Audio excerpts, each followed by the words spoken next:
ton amour, oh Saint-Esprit, ta puissance, Papa, ta présence, Père, dans nos vies, Père, Seigneur, ton amour, Père, ton amour, Papa, ta puissance, Papa, ta présence, Seigneur, ton moi, ton amour, ta puissance, ta présence dans ma vie, encore ton amour, Seigneur, ta puissance, ta présence dans ma vie. Je veux t'adorer de tout mon cœur. Je veux t'adorer de toute mon âme. Je veux t'adorer de toute ma force, car tu es mon Dieu. Tu es mon Dieu. Je veux t'adorer de tout mon cœur. Je veux t'adorer de toute mon âme. Je veux t'adorer de tout mon cœur, car tu es mon Dieu. Tu es mon Dieu. Tu es mon Dieu. Tu es mon Dieu. Brinda sandaranda sunduba sandaranda sukubasa. Mon Dieu. Tu es mon Dieu. Brika sandaranda sunduba sandaranda sukubasa. Tu es mon Dieu. Tu es mon Dieu. Likuba sandaranda sunduba sakaraka sunduba sa. Tu es mon Dieu. Tu es mon Dieu. Brika sandaranda sunduba sandaranda sukuba sa. Mon papa, ta puissance, Seigneur Jésus-Christ, ta présence, le Saint-Esprit, dit, oh, la Kassandara Kasso, ton, adorez avec nous, bien-aimés, adorez avec nous, ta puissance, ta présence dans ma vie. Adorons ensemble, bien-aimés, adorons ensemble, ton amour, yé papa, ta puissance. Adorons ensemble. Ta présence dans ma vie. Rakasandaranda su. Adorons ensemble. Brindu basandaranda so kubasa. Puissance. Ta présence dans ma vie. Je veux t'adorer de tout mon cœur. Je veux t'adorer de toute mon âme. Je veux t'adorer de toute ma force, car tu es mon Dieu. Tu es mon Dieu. Car tu es mon Dieu. Tu es mon Dieu. Tu es mon Dieu. Tu es mon Dieu.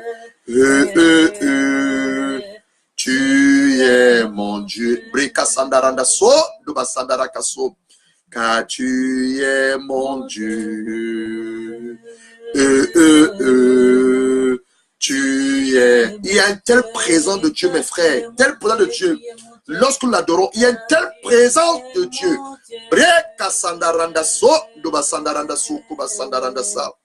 Tu es mon Dieu. Il nous a créés pour l'adorer. Le mariage, c'est un plus. Les enfants, c'est un plus. La bénédiction, c'est un plus. Mais la chose pour laquelle tu as créé, c'est pour l'adorer. Il y a une telle présence de Dieu. Une telle présence de Dieu. Une telle présence de Dieu. Lorsque nous l'adorons, lorsque nous l'adorons, lorsque nous l'adorons, il y a une telle présence de Dieu.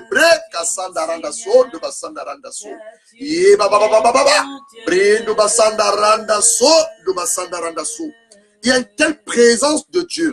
Une telle présence de Dieu.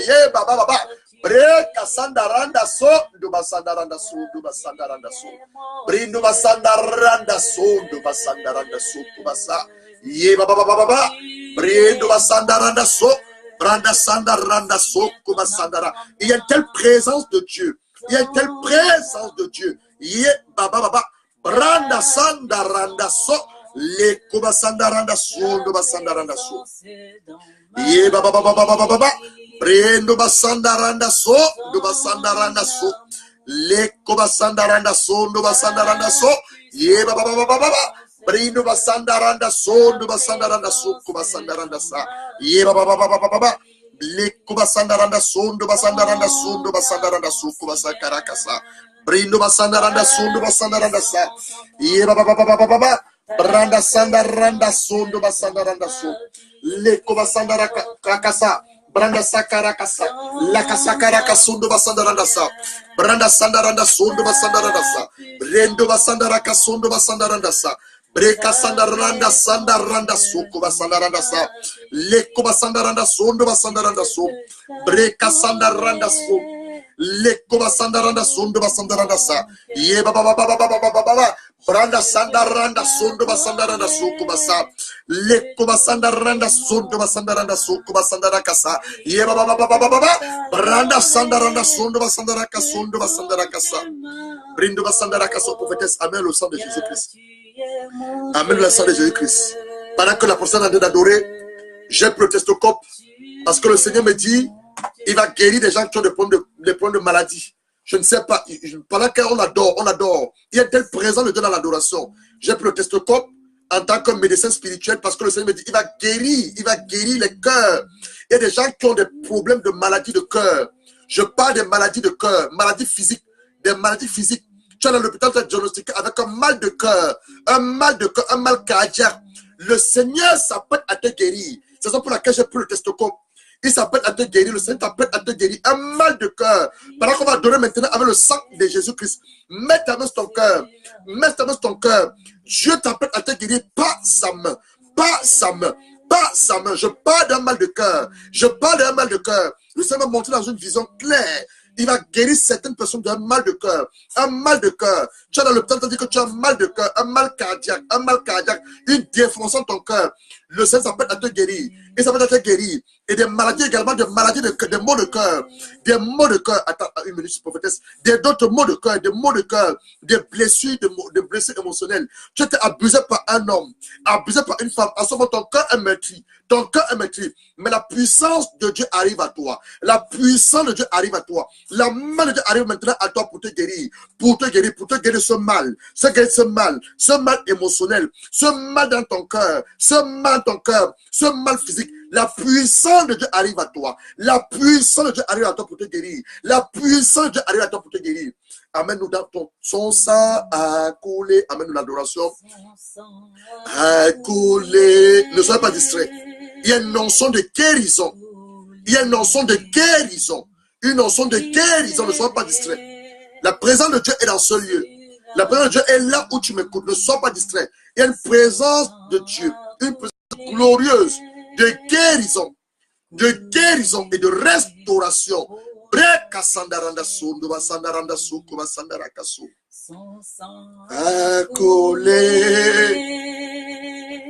Collé pour fêter sur la croix, son sang a collé mes péchés. Le sang de Jésus-Christ, son sang a collé, papa, collé pour laisser sur la croix. Son sang a collé, collé pour mes péchés. Tu es là, tu m'écoutes. Tu demandes, j'ai péché hier, homme de Dieu. Est-ce que Dieu peut me pardonner? Oui, Dieu te pardonne. À partir du moment où tu te repens de ce péché, tu le regrettes et tu demandes à Dieu de te pardonner. Le sang de Jésus a coulé à la croix. C'est la raison pour laquelle nous adorons avec le sang de Jésus. Il a coulé à la croix pour tes péchés. Tes péchés passés, présents et futurs. Le Seigneur sait que tu as péché. Le Seigneur n'aime pas le péché, mais il aime le pécheur. Dieu m'a repris plusieurs fois. Il m'a dit, dis à mon peuple, je n'aime pas le péché, car le péché avilit l'homme. Le péché fait une séparation entre moi et l'homme. Mais j'aime le pécheur. Je ne regarde pas ton péché, mais regarde ton attitude après le péché. Lorsque tu as péché, quelle est l'attitude que tu as après le péché? Tu dois avoir une attitude de repentance, une attitude de confession de tes péchés. Seigneur, je regrette le péché que j'ai commis hier. Je viens humblement devant ta face, au-delà du trône de la grâce. Au nom du Seigneur Jésus-Christ, confesser ce péché. Et lorsque tu le confesses, tu le délaisses. Ensuite, tu implores la miséricorde de Dieu et le sang de Jésus-Christ. Oui, il y a quelqu'un qui me suit. Il me dit, pasteur, j'ai péché hier. Est-ce que ce péché, Dieu peut me pardonner? Oui, Dieu peut te pardonner. C'est la raison pour laquelle Jésus est allé à la croix pour tes péchés. C'est la raison pour laquelle nous adorons avec le sang de Jésus-Christ. Son sang a coulé. Pendant que tu es en train d'adorer, là où tu m'écoutes, tu es à genoux toi, demande pardon à ton Père. Lève le main vers le ciel. Tu dis, Seigneur, j'ai péché hier. J'ai péché en pensée. J'ai péché en acte, en omission. Et je vais écouter la voix de ton serviteur. En ce moment où je me mets devant ta face, j'implore ta grâce. J'implore ta grâce, ta miséricorde, de pouvoir me pardonner ce péché. Mais je demande surtout la puissance du sang de Jésus-Christ de venir laver mon âme, laver mon esprit, laver ma pensée et la capacité du Saint-Esprit de me permettre à surmonter à ce péché que j'ai eu à commettre hier. Tu es là, tu m'écoutes, c'est à toi que je m'adresse. Pendant que nous adorons maintenant, dans ta chambre, dans ton restaurant, dans ta salle à manger, dans ta voiture, prends une position d'humiliation, garde ton véhicule, prends une position d'humiliation et commence à implorer la grâce de Dieu. Implore la grâce de Dieu. La main de Dieu est là. L'onction de Dieu est présent. Il y a une présence glorieuse de Dieu dans ce lieu. Et je crois que là, vous nous suivez. Vous ressentez la même présence de Dieu. C'est une présence de guérison, une présence de délivrance, de restauration, de réconciliation et surtout une présence de gloire. Une présence de gloire. Coulé, coulé pour mes péchés. Son sang a coulé, coulé, vif scellé sur la croix. Son sang a coulé, coulé pour mes péchés. Nous allons invoquer la parole du Saint-Esprit. Parce que nous allons commencer ce moment et nous voulons le remettre à les mains du Saint-Esprit. Il est déjà présent. Mais nous voulons confier toute chose à les mains du Saint-Esprit. Afin qu'il inspire les paroles de ma bouche. Je ne vais pas parler de ma propre connaissance, ma propre intelligence, la familiarité, mais je vais parler sous l'inspiration du Saint-Esprit. Alléluia. Nous allons invoquer la parole du Saint-Esprit. Nous allons invoquer la parole du Saint-Esprit. Là où tu disposes ton cœur, prends ta parole, prends ta Bible, l'autorité que Dieu nous a remis, avec laquelle nous annonçons sa bonne nouvelle. Prends un cahier de notes. J'ai mes notes ici. Prends un cahier de notes, tu vas prendre des notes, dispose ton cœur, dispose ton cœur, dispose ton cœur. Nous allons invoquer le Saint-Esprit, nous allons invoquer le Saint-Esprit, nous allons invoquer le Saint-Esprit, de venir remplir ce lieu, de venir nous remplir, afin que nous passons dans un moment d'enseignement et ensuite nous allons prier. Alléluia. Nous allons invoquer le Saint-Esprit. Ô Saint-Esprit de Dieu viens, c'est là. Nous t'accueillons. Accueille dans ton cœur. Saint-Esprit de Dieu viens. C'est là. Nous t'accueillons. Saint-Esprit de Dieu vient. Lekobasandaranda sondobasa. Nous t'accueillons. Ô Saint-Esprit de Dieu vient. C'est là. Nous t'accueillons. Lekobasandaranda sokobasa. Ô Saint-Esprit de Dieu vient. Lendobasandaranda so. C'est là. Nous t'accueillons. Brindo basandaranda sokobasa. Ô Saint-Esprit de Dieu vient. C'est là. Nous t'accueillons. Je demande à la prophétesse, mon épouse, d'élever la voix pour qu'on fasse seulement à les mains du Seigneur Jésus-Christ et surtout le Saint-Esprit. Parce que nous allons entrer dans un moment d'enseignement et ensuite nous allons, par la grâce de Dieu, peut-être faire des proclamations, des déclarations. Nous devons savoir, nous sommes au 6e mois de l'année. Le mois de juin, c'est le mois qui représente la moitié de l'année. L'année a 12 mois. Donc lorsque tu arrives au mois de juin, tu dois normalement t'asseoir et faire un bilan spirituel. Ma marche avec le Seigneur, à quel niveau je me trouve? Ma marche avec mon prochain, à quel niveau je me trouve? La parole de Dieu va dire ceci, dans Deutéronome 6, verset 4, Dieu va parler à Moïse. Il va dire à Moïse, parle à ce peuple qui est mon peuple, que j'ai sorti de l'Égypte. Dis-les une chose, une prescription que je les donne. Que moi, l'Éternel qui est le Père, qui les a sortis de l'Égypte, j'attends de une chose. Un, qu'ils m'aiment, moi le Seigneur, de toute leur âme, de toute leur force, de tout leur cœur, de toutes les pensées. Et ensuite, qu'ils aiment leur prochain. Et Jésus-Christ, quand il va arriver, il va résumer les 10 commandements de Moïse, de Exode 20, en 2 commandements. Il va dire, aime Dieu de tout ton cœur, de toute ton âme, de toute ta force et de toute ta pensée. Et aime ton prochain comme toi-même. Ceci m'amène à comprendre une chose. Si j'aime Dieu de tout mon cœur, je ne peux pas vouloir du mal à mon prochain. Si j'aime Dieu de tout mon cœur, le désir même de pécher ne peut pas être mon partage parce que l'amour de Dieu me remplit. Et lorsque j'aime mon prochain, comme je m'aime moi-même, c'est que Jésus m'a dit, alors lorsque je vois mon prochain dans une situation de difficulté, je suis amené à aller au secours de mon prochain. Lorsque je vois mon frère dans une situation compliquée, je suis amené par le Saint-Esprit à m'agenouiller et à intercéder à l'égard de mon prochain. Lorsque je vois ma soeur dans une situation de difficulté, cela va me pousser à intercéder pour ma soeur. Ce que la parole de Dieu nous dit, aime Dieu de tout ton cœur, et aime ton prochain comme toi-même. Dans d'autres termes, si tu t'aimes, tu dois pouvoir aimer ton prochain. Je vais laisser la place à la prophétesse. Elle va élever la voix et ensuite je vais honorer les hommes de Dieu que nous avons avec nous. Cet après-midi, on a même la grâce d'avoir un maréchal de Dieu avec nous. Notre père, le bishop Honoré Bianca, depuis le Cameroun.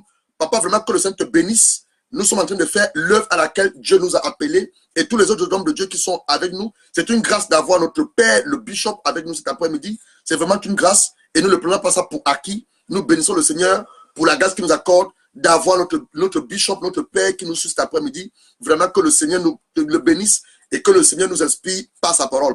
Prophétesse, élève la voix. Nous allons commencer notre enseignement et intituler le mystère et la puissance des actions de grâce qui libèrent les faveurs divines sur nous. 24 heures, 48, 72 heures de miracle. Alléluia. La prophétesse va élever la voix et nous allons nous entretenir pendant 45 minutes et nous allons voir comment Dieu va nous conduire. Seigneur Saint-Esprit, merci. Oh Lord, merci Jésus, merci. Merci Seigneur, ta fidélité. Merci encore pour ce que tu fais, tu continues de faire. Merci quand l'heure est arrivée, Père, pour parler à ton peuple. Oui, l'heure est arrivée de parler à ton peuple. Tu as choisi ton l'heure est arrivée de parler à ton peuple. Tu m'as choisi pour parler à ton peuple cet après-midi. Oh Père, je ne veux pas dire les choses de moi-même. Je ne veux pas faire les choses par moi-même, mais faire les choses par ta capacité surnaturel, Saint-Esprit de Dieu, nous par avons ton besoin de toi, inspiration, Seigneur. Nous par avons ta besoin de personne. ton esprit. Ton peuple a besoin Oh, de que toi. ton Les serviteur, temps sont Seigneur mauvais. Jésus, Nous sommes au utilise-le. sixième Mets mois de les mois de paroles dans juin. sa bouche, les Plusieurs paroles, Seigneur, personnes pour ton peuple. ont reçu Mets des les paroles paroles, prophétiques Seigneur, en qui va début d'année. restaurer ton Mais peuple, jusqu'au mois de Seigneur juin, Jésus. Et rien que ce n'est il pas ne voit lui qui rien soit vu, mais arriver que toi dans qui leur sois vie. vu à Père, travers nous avons ta vie. besoin de toi. Toutes ces personnes qui sont Oh, yes, connectées, Lord. les hommes de Dieu comme les femmes Oh, de Dieu. yes, Père, Lord. je les remets entre Ces tes hommes de mains. Dieu, ces femmes Oh, de ils ont Dieu, besoin de les toi, pères Seigneur dans Jésus. l'esprit. Ouvre les Oh, yeux Père, les entendants, Seigneur, mentors. afin qu'ils puissent comprendre Oh, ta yes, parole. ouvre notre Merci, intelligence. Saint-Esprit Ouvre de notre Dieu. intelligence. Merci ta Ouvre notre présence. intelligence. Merci pour le sang de Jésus. Oh, le sang de Jésus. Merci, Seigneur Jésus, Breka pour ce sandaranda moment. Dans le sukubasa. nom de Jésus, Le j'ai nom de prié. Christ. Et nous disons Amen. Amen. Bien-aimés, prenons nos Bibles, comme vous devez le savoir, prenons nos Bibles. Nous faisons toutes choses à la lumière des Saintes Écritures. Prenons nos Bibles. Le premier passage que nous allons lire, c'est le psaume 119, le verset 130. Psaume 119, le verset 130. Prenons nos Bibles, prenons nos Bibles et des cahiers de notes pour écrire. Le premier passage biblique que nous voulons lire cet après-midi, c'est le psaume 119, verset 130. C'est vrai que nous avons les références bibliques relatifs au thème. Nous allons également les lire. Mais le premier passage biblique que nous voulons lire ce soir, c'est le psaume 119, l'Ancien Testament, le livre de Psaume, le chapitre 119, le verset 130. J'ai la parole de Dieu au nom du Seigneur Jésus-Christ. La parole de Dieu dit ceci. La parole de Dieu dit ceci. La révélation de tes paroles est claire et donne l'intelligence au simple. J'ai l'habitude de dire, plusieurs personnes lisent la Bible, la parole de Dieu, l'inspiration de Dieu, la pensée de Dieu, la volonté de Dieu à ton égard, à mon égard, mais ils ont du mal à la comprendre. Pourquoi ils ne la comprennent pas? Parce qu'ils demandent au Saint-Esprit de les aider à comprendre les Écritures. Tu ne peux pas lire ce livre comme un livre ordinaire. Tu ne peux pas lire ce livre comme roman. Tu ne peux pas lire ce livre comme un journal. Ce livre, je l'appelle le livre d'or. Le livre des livres. Le livre des livres. Donc, lorsque tu le lis, puisqu'il est inspiré par le Saint-Esprit, tu vas venir demander au Saint-Esprit, Saint-Esprit, accorde-moi la révélation de la parole que je lis. J'ai du mal à la comprendre. Accorde-moi l'explication de la parole que je lis. Accorde-moi les attitudes, pensées de Dieu à mon égard. Dans le psaume 102, verset 130 dit, la révélation de tes paroles, les paroles de Dieu inspirées par le Saint-Esprit, elle éclaire notre âme. Elle donne l'intelligence au simple. Nous allons lire Éphésiens chapitre 1. Et Éphésiens chapitre 1, et nous allons de nouveau prier afin que le Saint-Esprit continue à prendre le contrôle.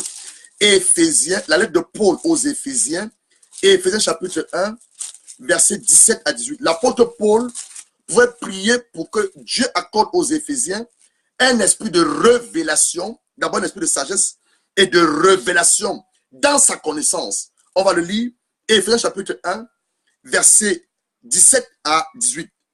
L'apôtre Paul dit ceci, je commence au verset 15.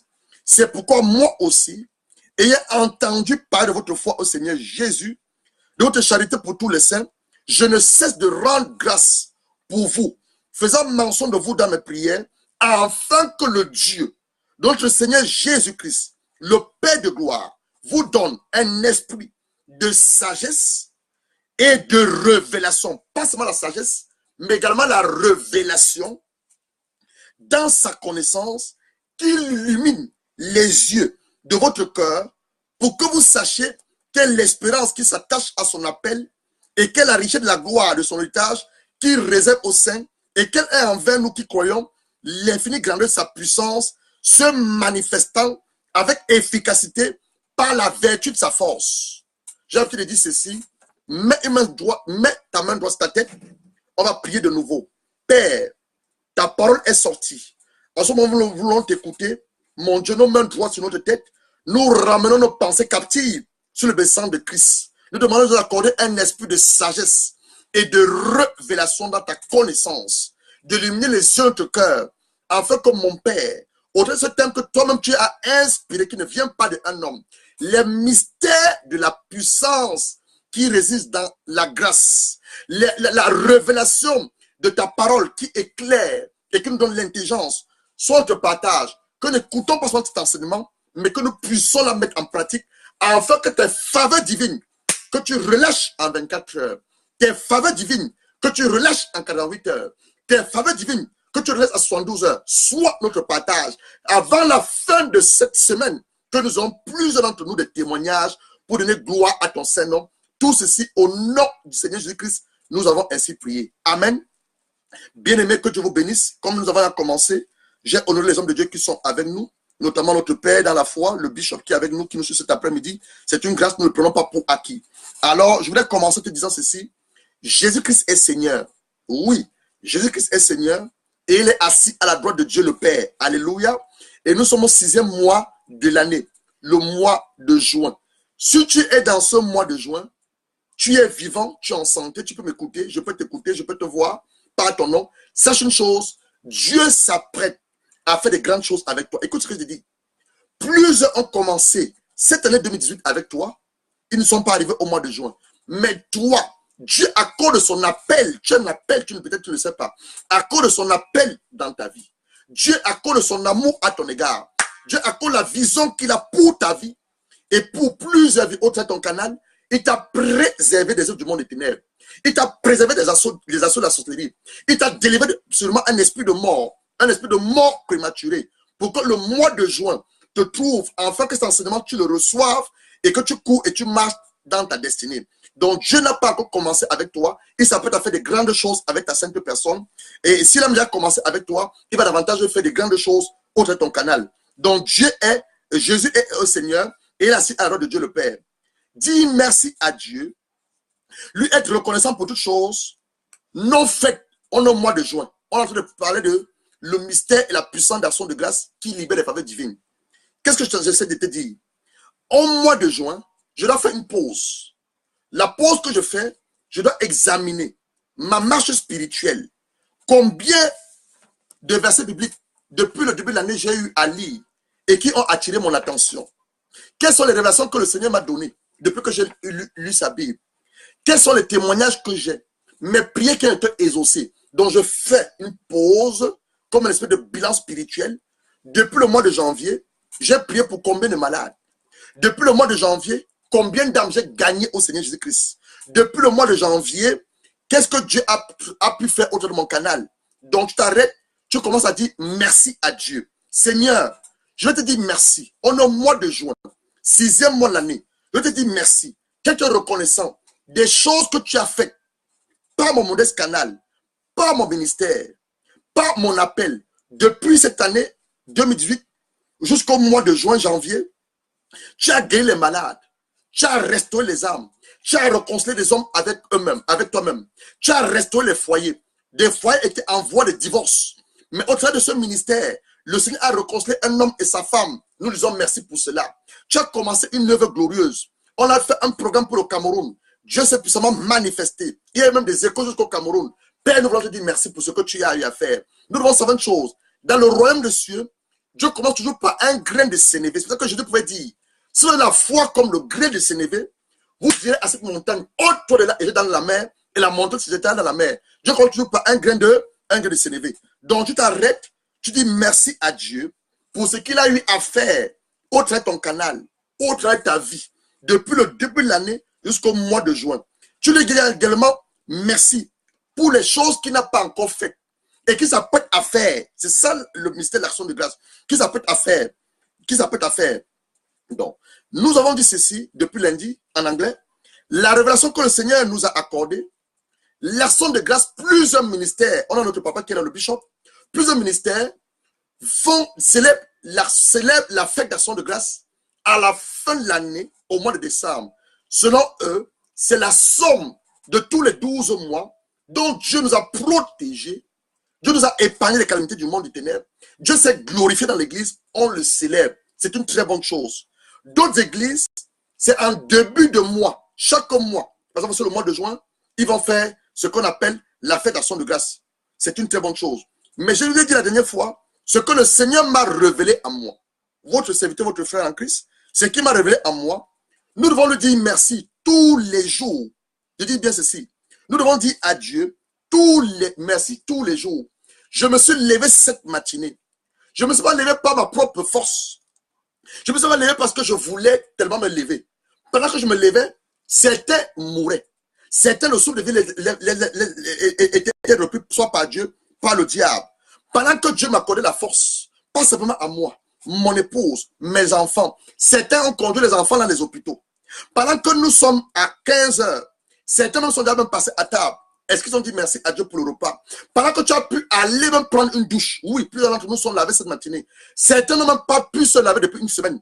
Est-ce que tu as dit merci à Dieu? Pendant que tu as le temps de reposer ta chemise comme je l'ai fait, je l'ai mise sur moi. Certains n'ont même pas de quoi s'habiller, ils sont nus. Va faire un tour dans les pays arabes. Va faire un tour en Iran. Des gens, plus de 1 mois, n'ont pas pu se laver. Ils n'ont pas pu manger. Ils n'ont pas pu s'habiller. Mais toi, tu as la grâce. Je te permets de t'habiller. Il te permet de te laver. Tu es même allé même chez ton coiffeur. Que ta coiffeuse, elle t'a coiffé. C'est la grâce que Dieu t'accorde. Ne le prends pas pour acquis. Tu dois lui dire merci pour cela. Je disais dans tantôt que le Seigneur m'a révélé. Ce n'est pas la fin de l'année. Ce qu'ils font, c'est une très bonne chose. Ce n'est pas au début du mois. Mais c'est tous les jours que nous devons dire merci à Dieu. Il t'a renouvelé le souffle de vie. Est-ce que tu lui as dit merci?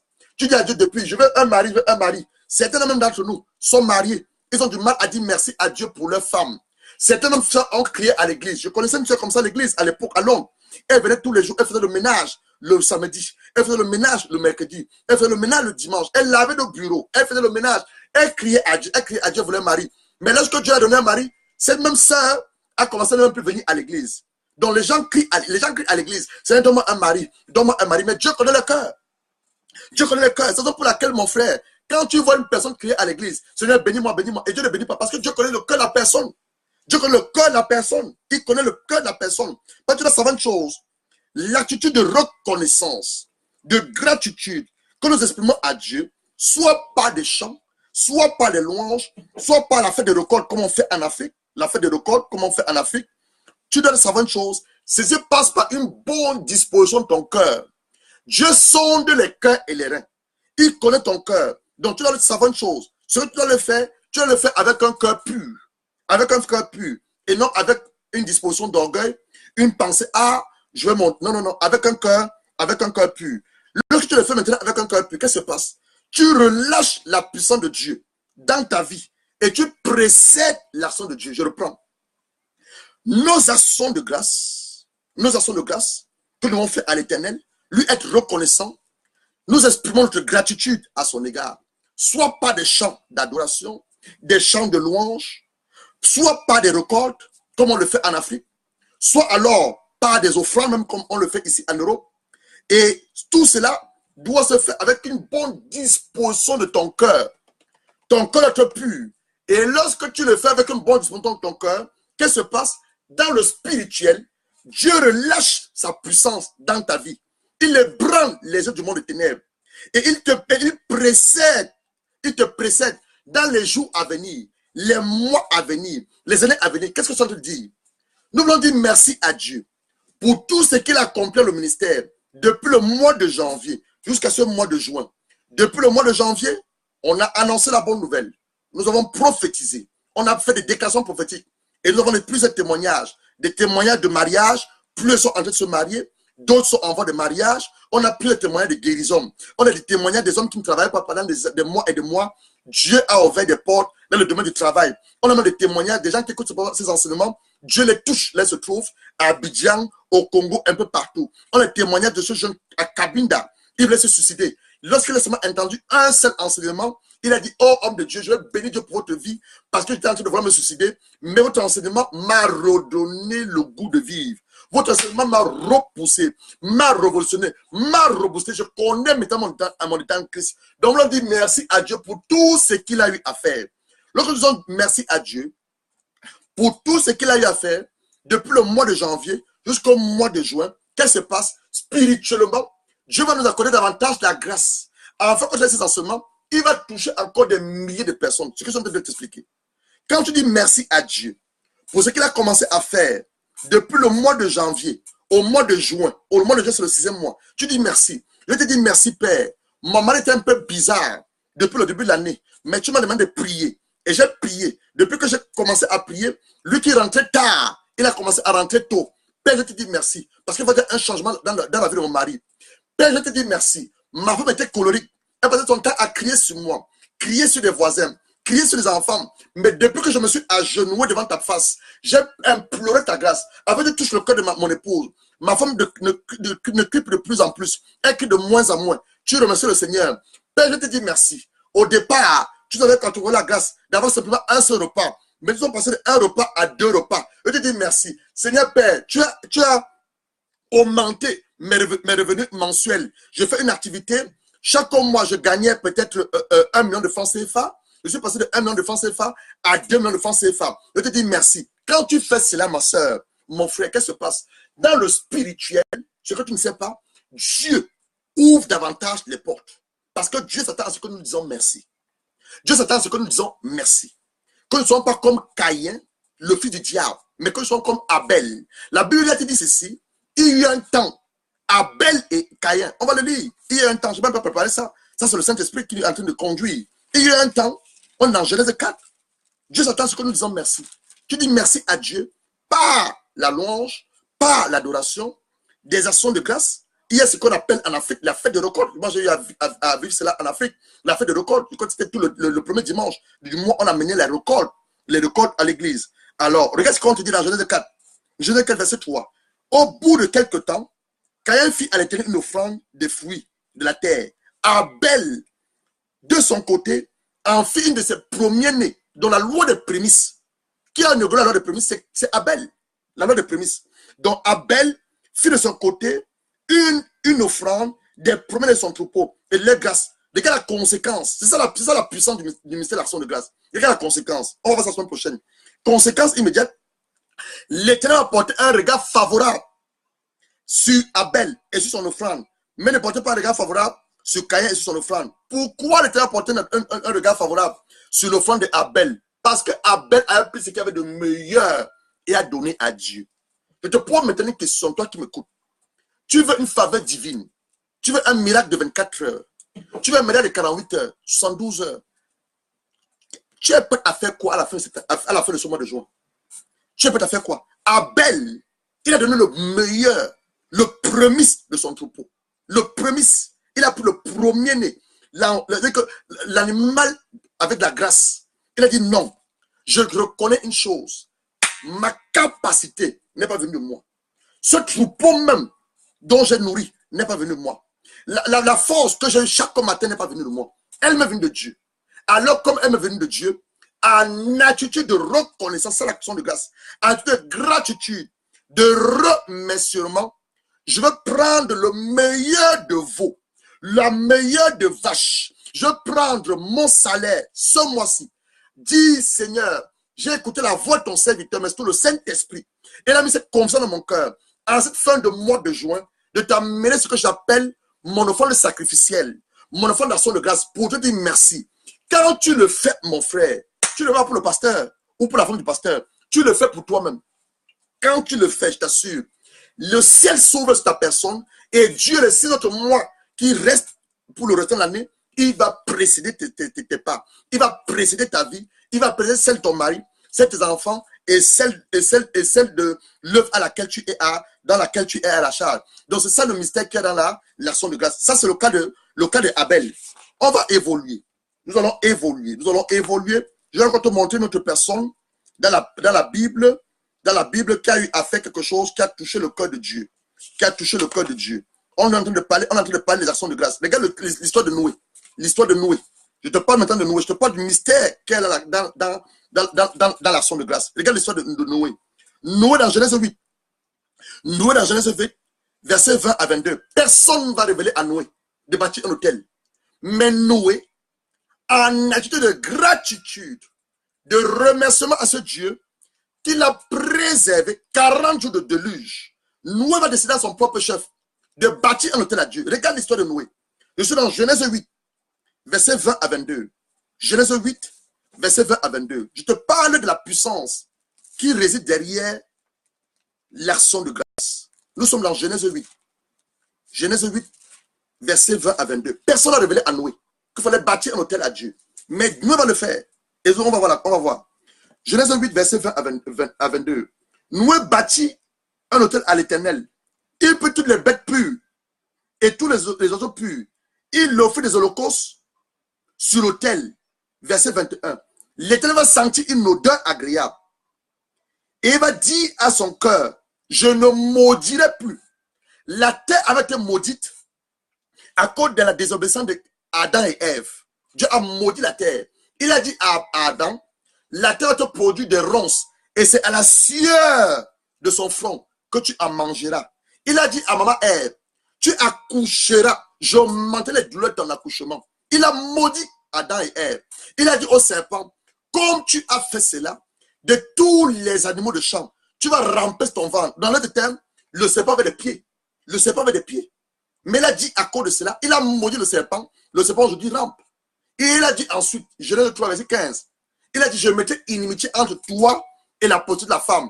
Tu les morderas au talon, mais eux t'écraseront la tête. C'est ce que Jésus a accompli à la croix. Jésus a écrasé la tête du serpent qui reprend le diable à la croix, avec que toi et moi nous sommes libres.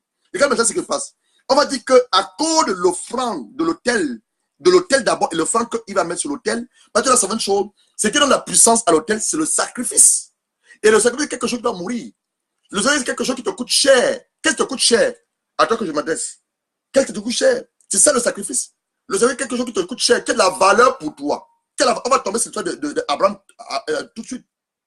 Alors l'Éternel va sentir une odeur agréable et va dire, je ne maudirai plus. Oh, Likoba Sandarandaso. Je ne maudirai plus la terre à cause de l'homme, car les pensées du cœur de l'homme sont mauvaises dès sa jeunesse. Et je ne frapperai plus tout ce qui est vivant, comme je l'ai fait.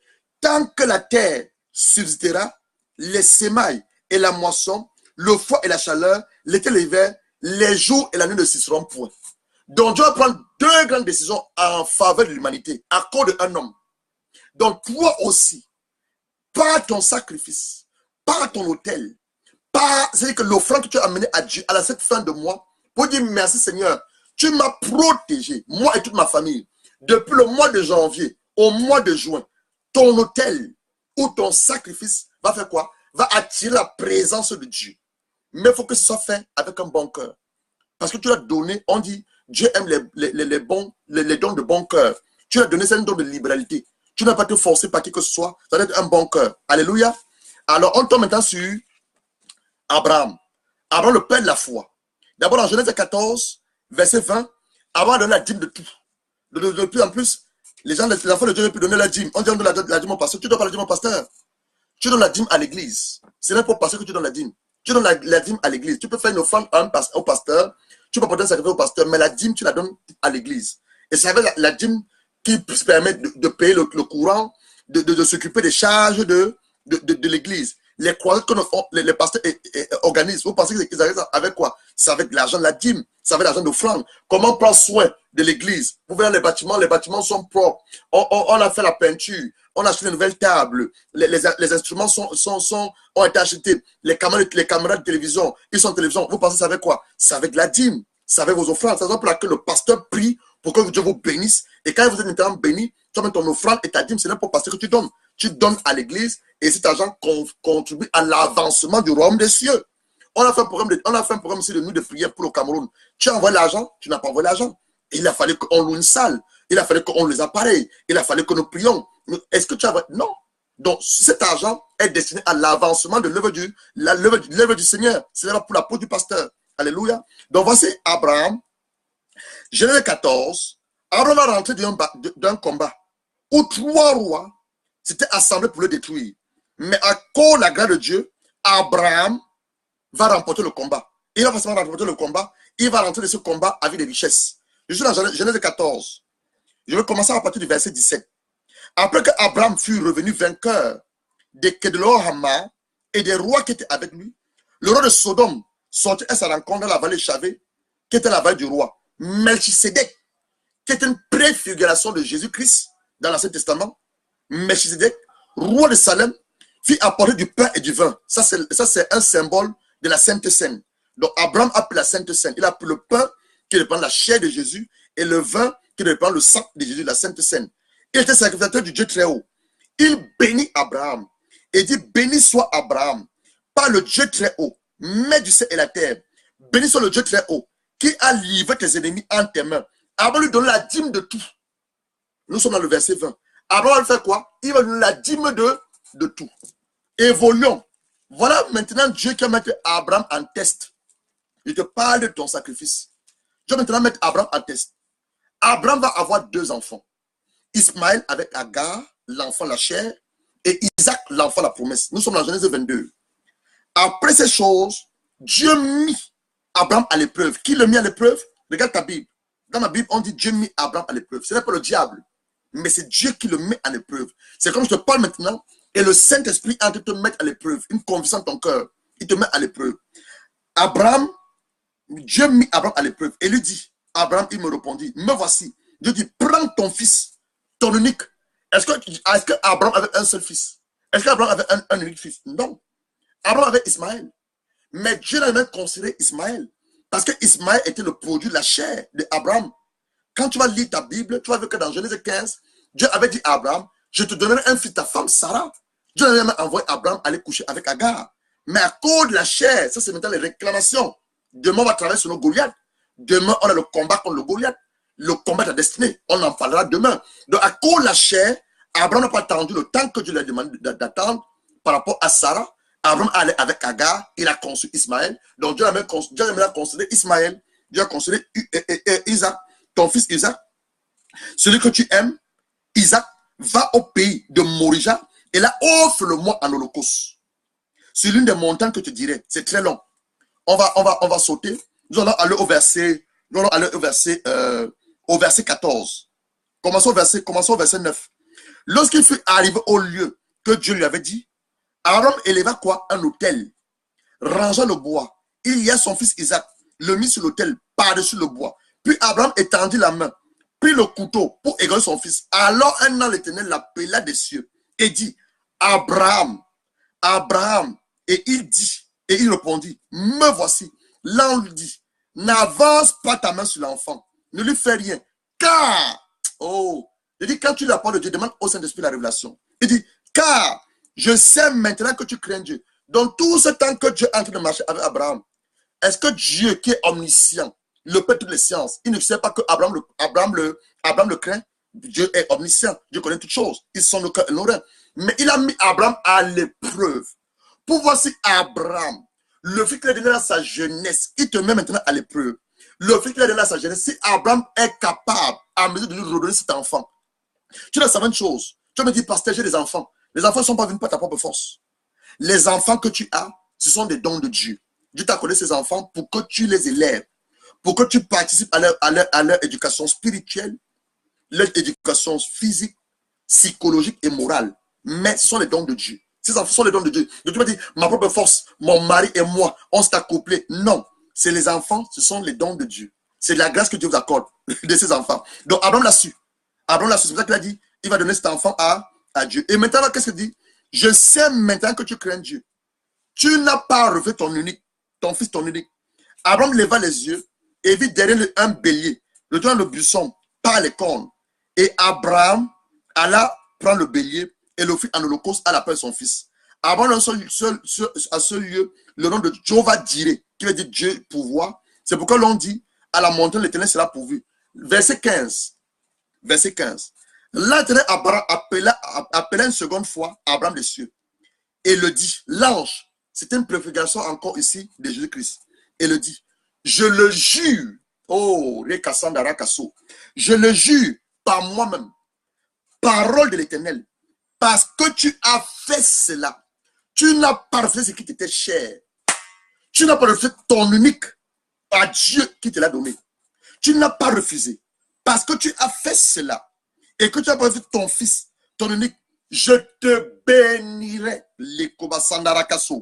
et je multiplierai ta postérité comme les étoiles du ciel, comme le sable qui est sur le bord de la mer, et ta postérité possédera les ports de ses ennemis, et toutes les nations de la terre voudront être bénies en ta postérité, parce que tu as fait quoi? Tu as obéi à la voix de Dieu. Donc Abraham a déclenché la bénédiction générationnelle sur toutes les nations. Je reprends. Abraham, à cause de son obéissance, il n'a pas refusé de donner Isaac à Dieu. Il a déclenché la bénédiction générationnelle sur toutes les nations. Donc nous sommes bénis à Abraham. Galates 3, verset 7. Ceux qui ont la foi sont des fils d'Abraham. Donc tu es une fille d'Abraham, je suis un fils d'Abraham. Et nous sommes bénis au travers de l'obéissance d'Abraham. Abraham est la personne qui va amener Dieu à faire la résurrection. Oui. Lorsque Dieu demande à Abraham de donner Isaac, il s'attend à ce que Abraham peut-être résiste. Mais Abraham ne va pas résister, il va donner Isaac. Regarde, je vais te montrer ça. Je vais maintenant lire le verset 4, tu vas comprendre. Donc Abraham savait lui-même que Isaac n'allait pas mourir. Regarde ce qu'on lit. Verset 4, je suis dans Genèse 22. Le troisième jour, Joseph fait combien de temps dans le tombeau? 3 jours. Abraham marchait le premier jour. Deuxième jour, on va reprendre hein, pour que tu comprennes. Donc Abraham est celui qui a mené la résurrection. Il n'y a pas encore la résurrection. Jésus n'était pas encore là. Donc Abraham est celui qui a mené la résurrection. Donc Abraham va faire ce que Dieu lui-même va faire plus tard. Oh, Brenassa. J'espère que tu reçois la révélation.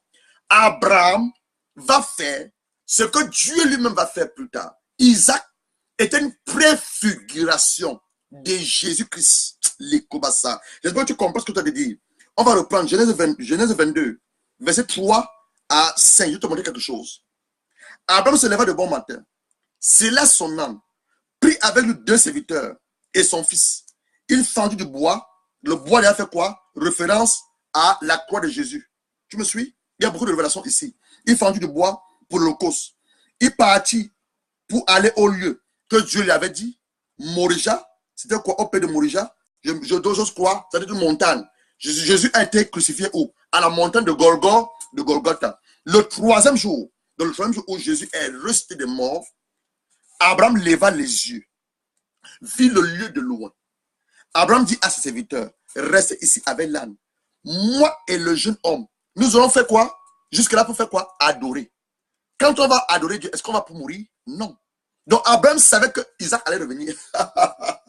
Nous allons faire quoi? Pour l'adorer.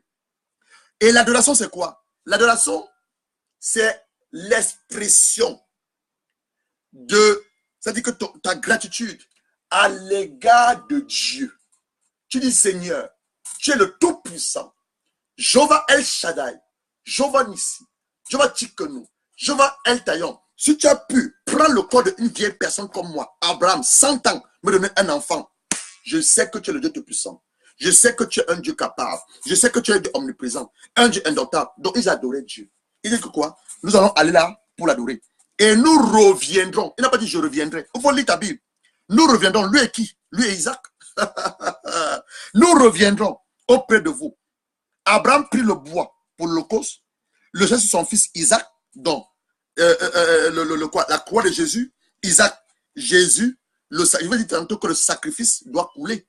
Donc, Jésus, avec sa croix, qui était l'autel, et lui, en tant qu'holocauste, sacrifice expiatoire pour toi et moi, et pour l'holocauste, il a sur son fils, et portant sa main, le feu et le couteau. Il y a beaucoup de révélations. Donc, Abraham, par son obéissance à Dieu, va provoquer ce que j'appelle la résurrection de Jésus-Christ. Et après, ce que j'appelle la résurrection de Jésus-Christ. Donc, c'est la même chose que tu dois faire. Nous allons terminer avec l'histoire de Anne. Je suis seulement là en train de t'encourager pour qu'à la fin de ce mois, tu prennes une enveloppe. Tu dis, Seigneur, je suis à la fin du mois de juin. Je vais te dire merci. Depuis le mois de janvier, 1er janvier, jusqu'au 6e mois, au 6e mois, fin de ce mois de juin, tu nous as protégés. Tu nous as bénis. Tu nous as épargné des calamités. Par cette offrande que je t'apporte, mon Père, c'est mon action de grâce. Mon attitude de reconnaissance à ton égard. Mon attitude de gratitude à ton égard. Mon adoration à toi, le Dieu Tout-Puissant. Le Dieu qui nous protège. Le Dieu qui nous bénit. Le Dieu qui nous équipe. Le Dieu qui nous met au large avec nos ennemis. Voilà ce que tu dois faire. On va terminer avec l'histoire de Anne.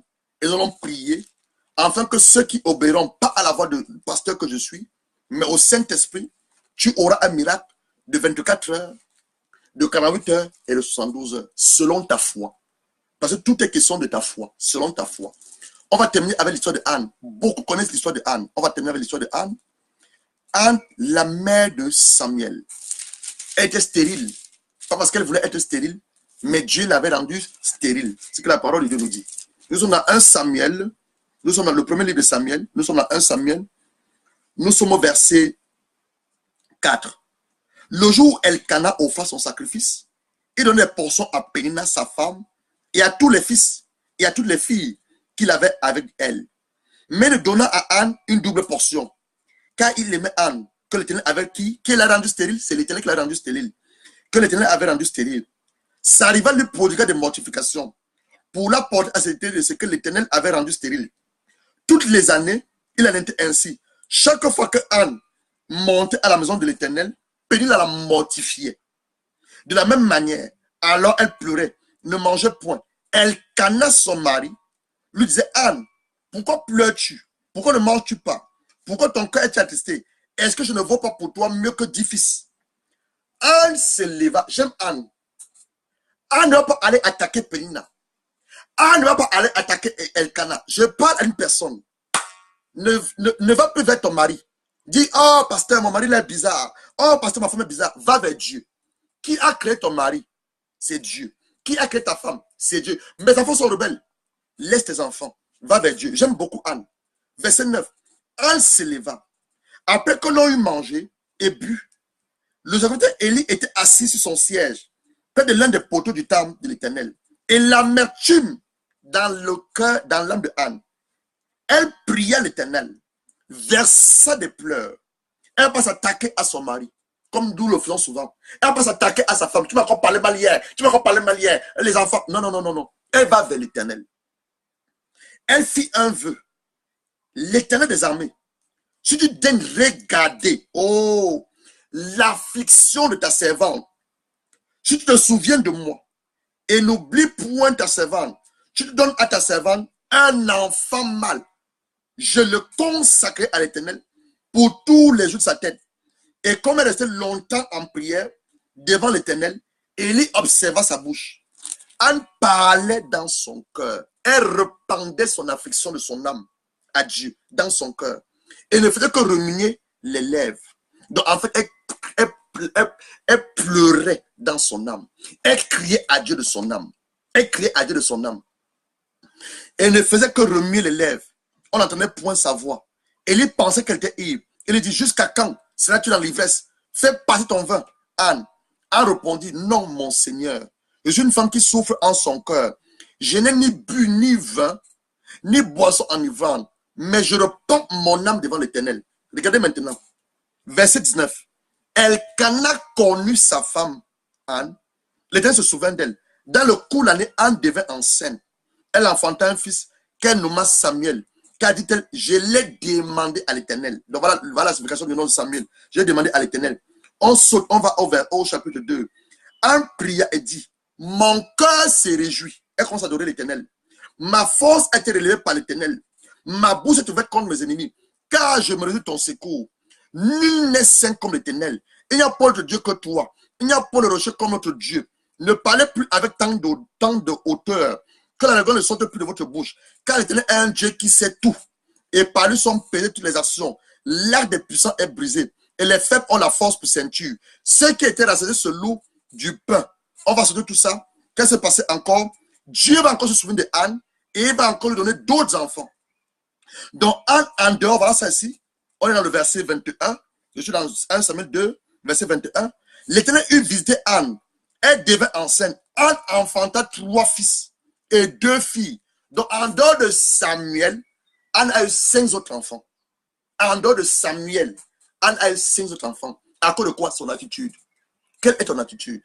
Nous voulons prier. Quelle est ton attitude? L'action de grâce, c'est une action qu'on fait pour remercier Dieu. C'est un acte de reconnaissance envers son Créateur. Nous reconnaissons nos faiblesses, que tout nous vient de lui. Je suis marié, c'est par sa grâce. J'ai des enfants, c'est par sa grâce. J'ai de quoi me nourrir, c'est par sa grâce. J'ai de quoi me vêtir, c'est par sa grâce. David pouvait dire dans le psaume 139, verset 14, je te loue de ce que je suis une créature si merveilleuse. Tes œuvres sont admirables et mon âme le reconnaît bien. Spirituellement parlant, l'action de grâce, c'est un acte de reconnaissance envers Dieu, venant d'un cœur pur, s'exprimant par des chants de louange, d'adoration, des prières ou encore en action, des dons en nature, pour des chants comme on a en Afrique, ou encore l'argent, comme je disais tantôt, ici pour nous en Europe. Et là, nous rendons grâce à Dieu sa puissance se relâche dans nos vies et branle le pouvoir de l'ennemi sur nous. Car notre reconnaissance à l'égard de notre Dieu nous donne l'autorité sur le malin, sur ses démons et sur les œuvres maléfiques. Je reprends.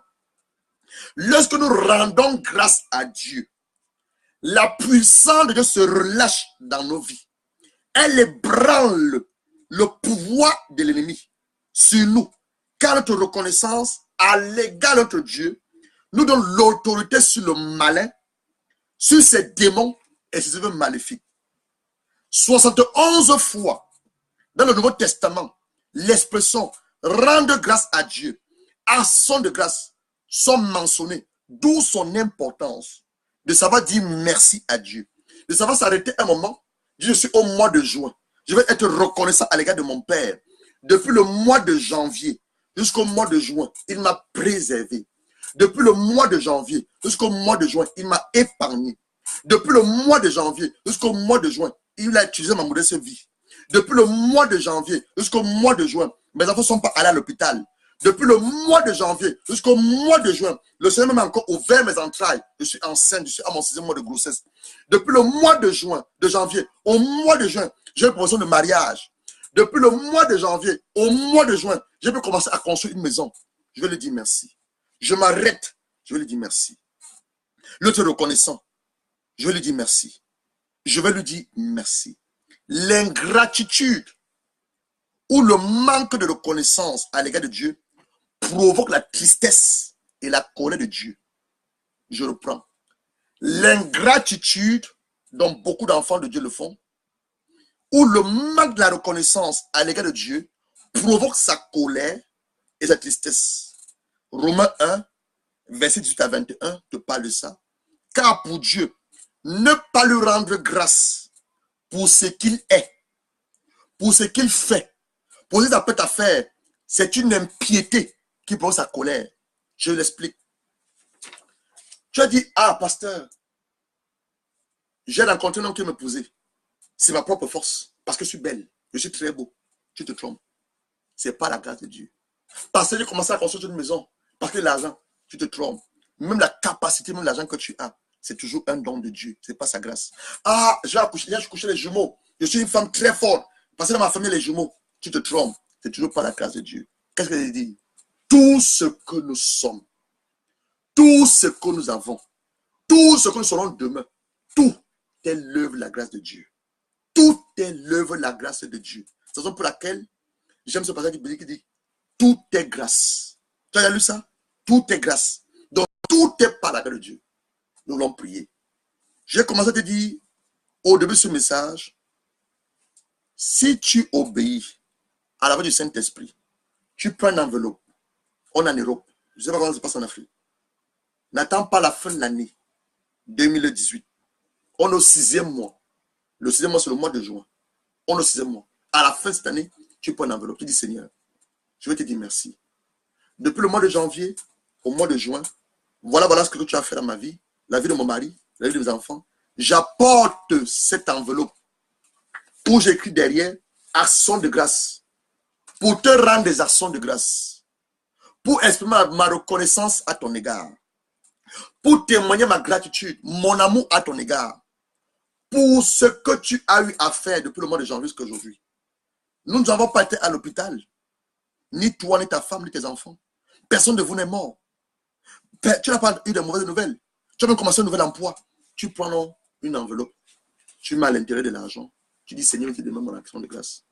En le faisant, tu anticipes la main de Dieu pour les 6 autres mois à venir avant la fin de l'année. Voilà ce que tu dois faire. Voilà ce que tu dois faire. Donc, tu es là pour t'encourager, pour te montrer qu'avant que toi, tu le fasses aussi à cette fin d'année, plusieurs personnes l'ont fait. On n'a pas d'Abel, on n'a pas de Noé, on n'a pas d'Abraham, on a terminé avec Anne. Le roi Salomon, il va sacrifier 1000 holocaustes. La même nuit, Dieu va quitter le ciel pour venir sur la terre. Demande à Salomon, qu'est-ce que tu veux? Salomon a dit, je veux la sagesse et l'intelligence. Vous connaissez la suite. La forme de distinction de Shunem, elle va construire une chambre haute au sainteté de Dieu. Et qu'est-ce qui s'est passé? Le sainteté de Dieu va provoquer les enfants dans ses entrailles. Dans 2 Rois 4, verset 8 à 35, la reine Esther, orpheline, étrangère, captive dans un pays qui ne l'appartient pas, elle va faire des festins au roi 2 fois et Dieu a touché le cœur du roi. Elle va pouvoir délivrer sa main du méchant Aman qui veut exterminer tous les juifs. Marie, la sœur de Lazare, elle va briser son vase à la bascar. Elle va parfumer le corps de Jésus. Et Jésus va lui dire, comme elle a fait, partout l'évangile sera prêché, on en parlera d'elle. Je parle d'elle aujourd'hui. Et par son œuvre même, elle va provoquer la résurrection de son frère Lazare. Corneille, dans Acte 10, le centurion, ses prières, ses dons aux pauvres, il va construire la synagogue des Juifs. Ça va provoquer son salut et le salut de toute sa famille. Acte 10, verset 1 à 5. Tabitha, Dorcas, acte 9, elle était morte. Verset 36 à 41. À cause de ses dons pour les pauvres, les tenues qu'elle causait pour les disciples, elle va revenir à la vie. Je ne sais pas, tu vois la puissance des dons. Elle va revenir à la vie. Jésus même de Nazareth, Jean 3, verset 16. Il s'est donné au monde en sacrifice pour sauver l'humanité entière. Nous devons la puissance du péché, de la colère de Dieu. De la colère de Dieu. De la colère de Dieu. Et j'ai des témoignages ici. J'ai une sœur qui a vendu sa voiture pour supporter la croisade d'un homme de Dieu. Et Dieu a assisté la sœur. Elle avait un crédit immobilier de 150 000 francs, de 150 000 pounds. Et Dieu a réduit la totalité à 50 000. Et la banque même encore appelé pour dire qu'on annulait sa dette. Ce sont les témoignages. J'ai notre frère en France, le frère Jean-Emmanuel, il est à Paris. Le gouvernement français s'est opposé à ses papiers. Mais à cause de son sacrifice, en un mois, on a donné à ce frère Jean-Emmanuel, laquelle est 10 ans, il est là, il peut témoigner, 10 ans, et il a la maison. La même semaine, je dis un frère en France, Jean-Emmanuel, il nous suit souvent. Le gouvernement français était opposé qu'on ne donne pas de papier. Mais le même gouvernement français, à cause d'une offrande qu'il va faire, va demander de nouveau qu'on lui octroie les documents. On lui donne un cas de 10 ans. Et la même semaine qu'on va donner la maison, il est là, il peut témoigner. Il peut témoigner. Maintenant, toi-même, qu'est-ce que tu as donc résolu faire? Je te parle des témoignages. Je te parle de ce que les gens ont eu à faire dans la Bible. Je te parle des témoignages des hommes et des femmes. Toi, maintenant, qu'est-ce que tu as résolu faire pour cette fin de mois de juin? Nous voulons prier. Je priais à la fonction de 2 Corinthiens, chapitre 9, afin que le Saint-Esprit, qui a commencé à nous inspirer, t'inspire et mette dans ton cœur une forte conviction que la fin de ce mois de juin, tu ne le laisses pas passer comme tu as l'habitude de laisser passer les autres mois, parce que nous sommes au milieu du mois, au milieu de l'année. 2 Corinthiens 9, verset 6. Sachez-le, celui qui sème peu, moissonne peu. Celui qui sème abondamment, moissonnera abondamment. Que chacun donne, comme il l'a résolu à son cœur, sans tristesse, ni contrainte, car Dieu aime celui qui donne avec joie. Et Dieu peut vous combler de toutes sortes de grâces, afin que possédant toujours en toutes choses, de quoi satisfaire à tous vos besoins, vous ayez encore en abondance pour toute autre bonne œuvre. Qu'est-ce que ça veut dire? Ça veut dire que quoi? Quand je relâche mon offrande sacrificielle ou mon action de grâce à la fin de ce mois, Dieu, qui connaît le montant, qui connaît mes besoins pour le mois de juillet, le mois de août, le mois de septembre, le mois de octobre, le mois de novembre, le mois de décembre, il va me bénir au-delà. Voilà ce que ça veut dire. Voilà ce que ça veut dire. Je vais prier maintenant. Le Seigneur m'a instruit de le faire. Je vais te parler du mystère et la puissance qui se dégage dans ton action de grâce. Tu veux un miracle avant la fin de ce mois ou le mois de juillet. Tu sais déjà quoi il y a à faire. Tu dois prendre une offrande et mettre ton action de grâce, une action de grâce sacrificielle. Quelque chose qui te fait mal. Dis Seigneur, j'ai écouté, parle avec ton serviteur, mais du Saint-Esprit, et je vais te dire merci pour les 6 premiers mois, l'année où tu nous as préservés. Je te dis merci afin que ceci aille au-devant de mes 6 autres mois qui me restent pour terminer cette très bonne année 2018. Père, j'ai exactement fait ce que tu m'as demandé de faire. Sous inspiration, conviction, instruction du Saint-Esprit. Je prie maintenant, mon Père, toute personne, homme comme femme, qui va obéir pas à ma voix, mais à la voix du Saint-Esprit, et qui va essayer de te mettre en défi à la fin de ce mois de juin. Le mois de juin a 30 jours. à la fin de ce mois de juin, avec une offrande sacrificielle, une enveloppe d'action de grâce, de même que tu as porté le regard favorable sur l'offrande de Abel, de même que tu as porté le regard favorable sur l'autel de Noé, tu as dit à Abraham, maintenant que tu as obéi à ma voix, je te bénirai, Père. De même que tu as porté le regard favorable sur Anne et sur les autres personnes, Père, porte un regard favorable dans leur vie et que plusieurs d'entre eux aient des témoignages. Ceux qui ont besoin d'être guéris, accorde la guérison. Ceux qui ont besoin de la délivrance, accorde la délivrance. Ceux qui ont besoin de la restauration, accorde la restauration. Ces femmes et ces hommes qui crient pour toi pour le mariage, amène leur mari, amène leur femme de destinée. Ceux qui ont besoin de l'élévation, élève-eux.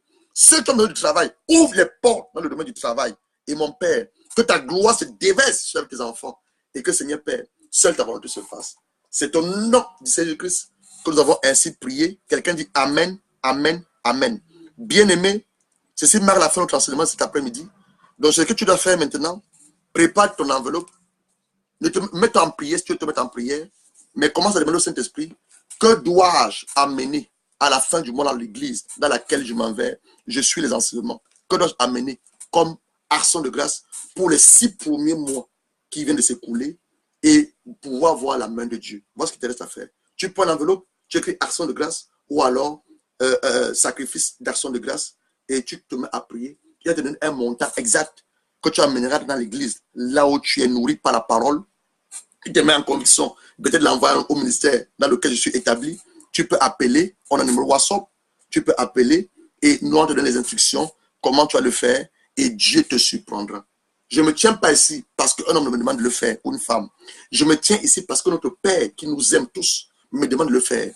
Et je te dis une chose, tu le fais, tu seras surpris. Les gens l'ont fait avant toi, ils ont été bénis par Dieu. Toi, tu essayes et tu verras la main de Dieu. Demain, nous allons nous retrouver à 14 h. S'il te plaît, je ne veux pas que tu manques demain. Demain, on a un combat.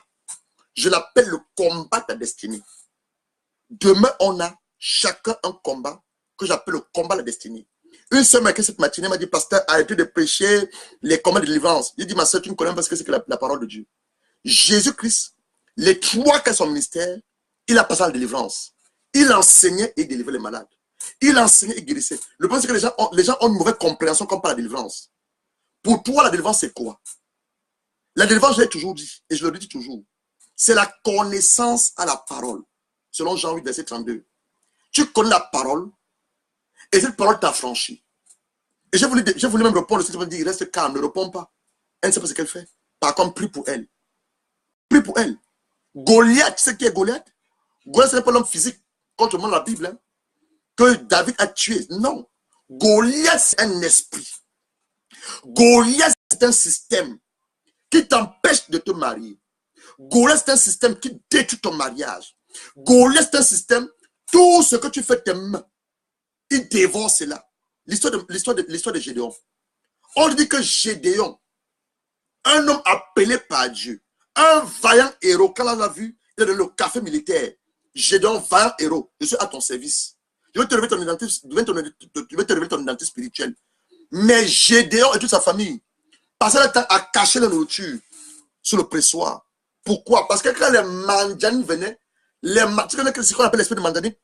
L'esprit de mandanine mange tout ce que tu travailles, tout ce que tu fais. Tout ce que tu fais. Je dis à la soeur, elle comprend. Je veux lui répondre, je lui dis, reste calme, prie pour elle. Elle sait que c'est la délivrance. Donc demain, je ne sais pas où tu seras, mais moi je serai ici. 14 h. On aura un petit enseignement de 30 minutes. Après, nous allons prier de manière spécifique. Les Goliaths, je ne parle pas de vendredi, je parle de demain, il doit tomber. Si dans ta famille, il y a encore des hôtels qui vous réclament, tu as du mal à te marier, ta mère a du mal à te marier, il y a la mort subite dans nos familles, c'est une malédiction. Les hôtels sont renforcés par des malédictions et des esprits de réclamation. Et les hôtels génèrent des esprits impurs. Tu as les mauvais désirs. J'ai plusieurs ceux qui me disent, pasteur, je voudrais me marier. Mais chaque fois, c'est des hommes mariés qui viennent vers moi. Ma soeur, tu as besoin de la délivrance. Tu as besoin de la délivrance. Des frères même aussi. Tu as me présenter des belles sœurs à l'église. Mais le frère est toujours attiré par des femmes mariées. C'est des mauvais désirs. Vous avez besoin qu'on vous enseigne. La délivrance n'est pas la prière. Je chasse les démons. Tu chasses quel démon? À la base de quoi? C'est pas la prière. La délivrance, on s'assoit. C'est-à-dire que quand tu tombes sur un baume de délivrance, vous allez vous asseoir. Vous allez lire la parole. Ce n'était pas l'histoire de Gédéon. Ce n'était pas l'histoire de David. David va aller en guerre. Pas contre Goliath, contre le monde physiquement. Tu vas le voir demain. Goliath est un système. Pendant 40 années, l'armée de l'Éternel, l'armée d'Israël, n'a pas pu vaincre Goliath. Les frères de David, les Eliab, les hommes formés en guerre, formés dans l'école militaire. Je dis, je suis fils de militaire. Les hommes formés à l'école militaire. Quand tu es à l'école militaire, c'est 3 ans pour certains. Pour d'autres, c'est moins que ça. À l'école de guerre, ils n'ont pas pu vaincre Goliath. Tu penses que Goliath, c'est juste la préparation physique? Non, c'est un système. C'est un système. Et Dieu nous dit que le combat même, le premier combat, c'est où? Dans ta pensée. Ton premier combat, c'est dans ta pensée. C'est dans ta pensée. Alors demain, nous allons tous nous tenir ici. Et quand tu te tiens, tu te tiens aussi pour ta famille. On va tous combattre nos Goliaths. J'ai des choses qui me combattent, que j'appelle des Goliaths. Toi, tu as des choses qui te combattent, qui sont tes Goliaths. Je ne connais pas. Esaïe, je crois que c'est 54, qui dit que quand tu portes ta chaussure te fait mal. Je ne connais pas ta pointure. J'ai ma pointure, tu as ta pointure. Donc, quand ma chaussure me fait mal, c'est la même. C'est ta chaussure. Quand tu mets ta chaussure, elle te fait mal. C'est ma chaussure. Alors, quelqu'un qui dit je ne crois pas à la délivrance, c'est son problème. Mais moi, je crois à la délivrance. Dieu, par sa grâce, il nous a fait sortir d'un ministère de délivrance. Donc, je crois à la délivrance. J'en sais la délivrance. Donc, demain, on a le combat de notre destinée. Goliath. C'est pas que tu vas tomber. Tu dois couper la tête de Goliath. Donc, ce soir, si tu peux, prends un jeûne. Crie à Dieu. Dis, Seigneur, montre-moi le Goliath de ma vie.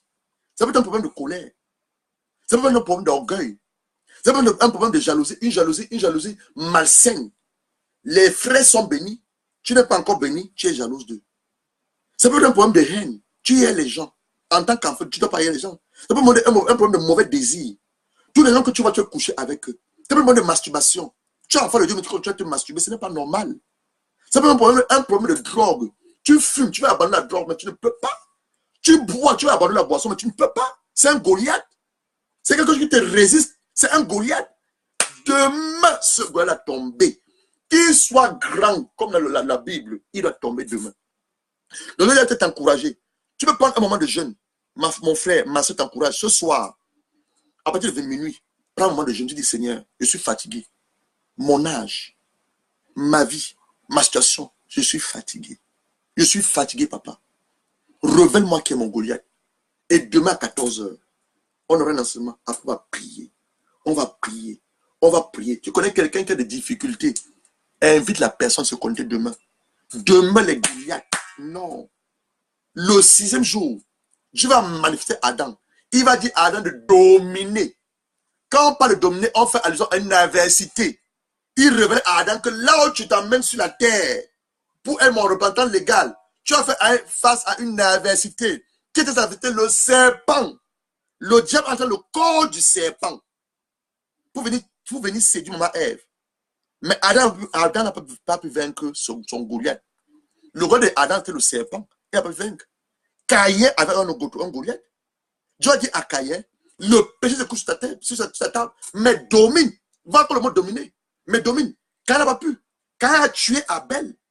Donc un esprit avait pris possession de la vie de Caïn. On va faire appeler Caïn l'enfant du diable. Et tu vas me dire, ah, pasteur, Jésus sauve est bon. Nous savons tout ça, que Jésus sauve est bon. Même tu l'as sauvé. Tu meurs aujourd'hui, tu vas aller au paradis. Ça, c'est une vérité en tant qu'enfant de Dieu. Mais il y a quelque chose que jusqu'à présent, ces choses te résistent. Ça peut être un esprit de pauvreté. Dans votre famille, ton père n'a pas pu construire une maison. Ta mère, même chose. Tu es la première, pas tu écoutes tes enseignements. Tu es la première à construire la maison. Dans votre famille, personne n'a pas pu servir l'Éternel. Et donc, tu as la grâce de servir Dieu. Donc, tu es la première personne à dire, Seigneur, à cause de ma personne, toute ma famille doit venir à toi. Toute ma famille doit venir à toi. Ça peut être un problème de sorcellerie. Dans votre famille, il y a tellement la sorcellerie. On tue de père en fils. Toi, Dieu t'a préservé. C'est pour quoi? Pourquoi tu es dans le temps de la sorcellerie? C'est ça ton Goliath. Donc, chacun doit identifier son Goliath. Demain, nous sommes le 14. Je vais vous donner 14 indices. Des choses qui peuvent être des Goliaths dans nos vies. Mais toi, ce soir, prends un moment de jeûne. Crie à Dieu, Seigneur, je suis fatigué. Ça n'a rien à voir avec mon âge. Ça a à voir avec ta parole. Ça a à voir avec ta parole. Ça n'a rien à voir avec mon âge. Ça a ta parole. Ta parole me déclare dans 3 Jean, verset 2. on va terminer avec ça. Je vais la terminer, c'est pas pourquoi je parle de ça, parce que je crois que certaines personnes doivent être motivées ou encouragées. Et qu'est-ce que la Bible dit? Les lettres de Jean, on a la fin de la Bible. Les lettres de Jean, je suis à la 3e lettre de Jean, le verset 1. Jean parle à l'ancien Gaius, il te parle à toi. Il dit l'ancien à Gaius, Thérèse Mondissa, Alexandre Mila, Malise Audrey, Galaxy Ndenzumo, bien-aimé, j'aime dans la vérité. Je souhaite que tu prospères à tous égards. Quand il parle de la prospérité, hein, ce n'est pas spirituel, c'est financier. Il dit que je souhaite que Galaxy Ndenzumo prospère à tous égards et soit en bonne santé. Comme prospère l'était ton âme. Donc ta prospérité financière est liée ici à ton âme. Tu me dis, homme de Dieu, je suis béni financièrement. Mais tous les mois de mars, je tombe malade. C'est un Goliath. Demain doit tomber. Tu me dis, ah pasteur, mon âme, j'étais blessé, abattu. Ma prière, je suis rétabli. Où est l'argent? Où est l'argent? Éphésiens 1, verset 3. Vous faites lire ça. Pour que ce soit nous crions tous. Moi, je vais crier à Dieu. Dieu ne me révèle quel est mon Goliath. Demain, mon Goliath tombe. Non, on est fatigué. Dieu est puissant et vivant. Nous sommes fatigués. Éphésiens chapitre 1. Béni soit Dieu, le Père de notre Seigneur Jésus-Christ, qui nous a bénis de toutes sortes de bénédictions spirituelles dans les lieux où célestes, dans le mariage Thérèse Mondissa. C'est le lieu céleste. Tu dois l'amener sur cette terre physiquement. L'or et l'argent, servant de Dieu, Alexandre Mila, c'est les lieux célestes. Tu dois l'amener physiquement sur cette terre. Physiquement sur cette terre. Malise Audrey, je ne connais pas ton besoin. C'est où? Là-bas. Tu vas venir sur cette terre. Béni soit le Dieu, le Père de Seigneur Jésus-Christ, qui nous a bénis. Donc avant que je prie pour mon mari, ou j'ai la pensée de me marier, Dieu connaît ton mari, Dieu connaît ta femme. Alors qu'il dit, Seigneur, tu m'as donné une femme. On veut maintenant les enfants, visite-nous pour les enfants. Dieu connaît le nombre d'enfants que vous devez avoir. C'est qui est arrivé à la main de Jacob. 2 enfants sont sains. Elle va demander à Dieu, qu'est-ce qu'il y a dans mon sein? Tu as les jumeaux. Le plus grand, c'est associé au plus petit. Donc, Esaïe va te associer à Jacob. C'est qu'elle a eu. Donc, quand tu même tombes enceinte, tu pries de te révéler qui est dans le ventre. C'est un garçon ou c'est une fille. Ce n'est pas les docteurs. Ce n'est pas ton gynécologue. C'est Dieu va te révéler qui est là, dans ton ventre. Qui est dans ton ventre. Donc, c'est ça ton Goliath. Tu peux travailler dans une entreprise. Pas de promotion. 15 ans, pas de promotion. Deutéronome 28. Je vous demande la parole de Dieu. Tu dois vivre à la lumière de cette parole. Tu dois vivre à la lumière de cette parole. Non. Plus la lire. On est en 2018. Ça fait combien de temps que tu as donné ta vie à Jésus-Christ? Ça fait combien de temps que tu vas à l'église? On t'enseigne la bonne nouvelle tous les jours. Ça fait combien de temps que tu m'écoutes sur Facebook? Plus de 3 ans, je suis sur Facebook. En fait, 3 ans déjà sur Facebook. Tu m'écoutes combien de temps? Les lundis, les mercredis, les jeudis. Il y a même un moment, j'étais pratiquement toute la semaine. J'étais sur Facebook. Ça fait combien de temps que tu m'écoutes? Deutéronome 28. Deutéronome 28. Deutéronome 28. Tu seras béni à ton arrivée. Tu seras béni à ton départ. Toi, tu arrives, les portes sont toujours fermées. Pourquoi? C'est un Goliath. Demain, ces portes vont être brisées par la puissance du Saint-Esprit et le feu du Saint-Esprit. Voilà encore, il dit encore. Je crois que c'est le verset 13. L'Éternel fait de toi la tête et non à la queue. Tu seras en haut et non en bas. Mais toi, tu es toujours en bas. Toi, tu es toujours en bas. Quand est-ce que tu vas être en haut? Tu vas être en haut quand? Demain. Mon Goliath. Ce soir, prends un moment de jeûne. Dis Seigneur, révèle-moi qui est mon Goliath. Ton Goliath, c'est l'homme fort de ta famille. L'homme fort de ta vie, qui te combat. Tu viens à la sainteté. Père, je viens à la sainteté. Mais quand tu te trouves seul, ta main va descendre là-bas, ou elle va descendre. C'est ton Goliath. Tu te dis, ah, personne ne m'a vu. Je me sens comme masturbé hier. Ouais, l'esprit là, personne ne m'a vu. Dieu t'a vu. Toi-même, tu t'es vu. Le diable t'a vu. Et il prend le corps pour t'accuser. Mais demain, la main qui descendait là, s'il faut couper, tu coupes. Oui. La Bible dit quoi? Vaudrait mieux d'entrer le royaume des cieux, étant borgne, avec une main coupée, avec un bras coupé, que d'aller en enfer de 2 yeux. Quand je parle de ça, c'est une chose spirituelle. Ce n'est pas que tu vas enlever ton œil, non. Si c'est mon œil qui est l'occasion de chute, si je regarde des films pornographiques, je ne dois plus regarder des films pornographiques. Si c'est ma main qui descend tout le temps là-bas, Ma main doit plus arrêter. Je ne dois pas couper ma main physiquement, c'est spirituellement. Si c'est mes oreilles qui entendent toutes les choses impures, je fais mes oreilles. Je coupe ces mauvaises relations. Si ce sont mes pieds, j'allais tout le temps dans les endroits où on parle mal des gens, on parle mal des pasteurs, on parle mal des femmes de pasteurs, je ne parle plus là-bas. Oui, tu te donnes une discipline de vie. L'enfant de Dieu doit avoir une discipline de vie. Demain, 14 heures. Oh oh! Trop, c'est trop. Enough is enough. Demain, 14 heures. Ton Goliath doit tomber. Ésaïe 6. Le roi Osias, l'année du roi Osias mourra. Et Ésaïe le prophète, vu Dieu et la gloire de Dieu. L'année où le roi Osias. Donc il y avait un roi qui empêchait Ésaïe de voir Dieu. Ce Goliath t'empêche d'entrer dans ton mariage. Ce Goliath t'empêche d'entrer dans ta prospérité. Ce Goliath se lève contre ta santé. Il se lève contre les promesses de Dieu à ton égard. Demain, ce Goliath tombe au nom de Jésus-Christ. Demain, l'année où le roi Osias mourra, moi, Ésaïe, je vis le roi de gloire assis sur son trône de gloire. Sa robe se rependait et un séraphin vola vers moi. Quand j'ai que mes lèvres sont impures, il va prendre le charbon, il va mettre sur la bouche d'Ésaïe pour purifier et enlever l'iniquité d'Ésaïe. Et l'Éternel dit, qui vais-je envoyer? Il va dire, me voici, envoie-moi. Donc il y a un obstacle, il y a une adversité. Cette adversité, Dieu te donne le pouvoir. Matthieu 28, verset 18. J'ai reçu le pouvoir du ciel et la terre. Il va le dire à ses disciples. Je donne le pouvoir. Allez faire toutes les leçons des disciples. On a du mal à gagner les âmes au Seigneur. Ce sont des Goliaths. Ce sont des Goliaths. Demain, quel que soit l'homme fort de ma ville, le Goliath de ma ville, qui empêche des hommes et des femmes à venir à Christ, demain va tomber. On a nos églises, on commence l'église, 100 personnes. À un moment, l'église, 15 personnes, c'est des Goliaths. Demain, ces Goliaths doivent tomber. Donc, je suis seulement là en train de te motiver pour que demain, tu connaisses à 14 heures. Les Goliaths doivent tomber. Ton père est mort du diabète, tu vas pas mourir de diabète. Ta mère, on l'a repudiée comme une va-nu-pied. Après 2 ans, 50 ans de mariage, on l'achète du mariage. Toi, ce n'est pas ton cas. Ta mère, elle est d'homme en homme. Elle a fait des enfants avec d'hommes et d'hommes. Ce sont des Goliaths. Toi, tu ne feras pas d'enfants avec homme et homme. Tu vas te marier normal avec un seul homme. Ton maître destiné, je le proclame, je le prophétise et je le confesse au nom de Christ. Demain 14 heures, Goliath tombe. Demain 14 heures, on coupe les têtes de Goliath. On coupe les têtes de Goliath. Demain 14 heures. Donc demain, connectons-nous à 14 heures. Je suis en colère, une colère sainte. Parce que trop, c'est trop. Enough is enough. Ça n'a rien à voir avec ton âge, mais ça a à voir avec la parole de Dieu. Maintenant, si tu veux mettre ton âge à l'intérieur, c'est aussi la bienvenue. Ça a à voir avec la parole de Dieu. Je dois être à la tête et non à la queue. Je suis béni. Il dit, je commanderai à la bénédiction de sauve. Mais on a toujours la quoi? Même pas l'argent, même pour organiser les croisades d'évangélisation. On n'a même pas d'argent. On va à la télévision, on ne peut pas aller à la télévision. À cause de quoi? Des Goliaths. Ce sont des Goliaths. Ce sont des Goliaths. Il va de tomber demain. L'or et l'argent appartiennent à ton père. Mais toi, toutes les fins du mois, même pour payer ton loyer, tu appelles un cousin à gauche, tu appelles un cousin à droite. Vraiment, j'ai encore des problèmes de poche. Demain, ces problèmes de poche, tu dois les couper. Couper les têtes, c'est des Goliaths.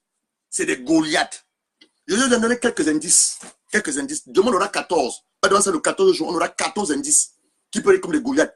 Toi, maintenant, ce soir, identifie quel est ton Goliath. Parce que demain, à 14 heures, il tombe et on coupe les têtes. Et tu continues dans ta marche avec le Seigneur. Que le Seigneur vous bénisse. Je n'avais pas prévu cela. Je crois que le Saint-Esprit qui a seulement mis ça en moi. Que le Seigneur vous bénisse. On se retrouve demain à 14 heures. Combat de ta destinée. Pas ma destinée, ta destinée. Chacun va se tenir pour prier afin que son Goliath tombe et qu'il entre dans la gloire de Dieu. Que Dieu vous bénisse. À demain. Partagez la vidéo et invitons des hommes et des femmes à se connecter demain, 14 heures. Goliath doit tomber. Que Dieu vous bénisse. Bye bye. Brika Sanda Randa So.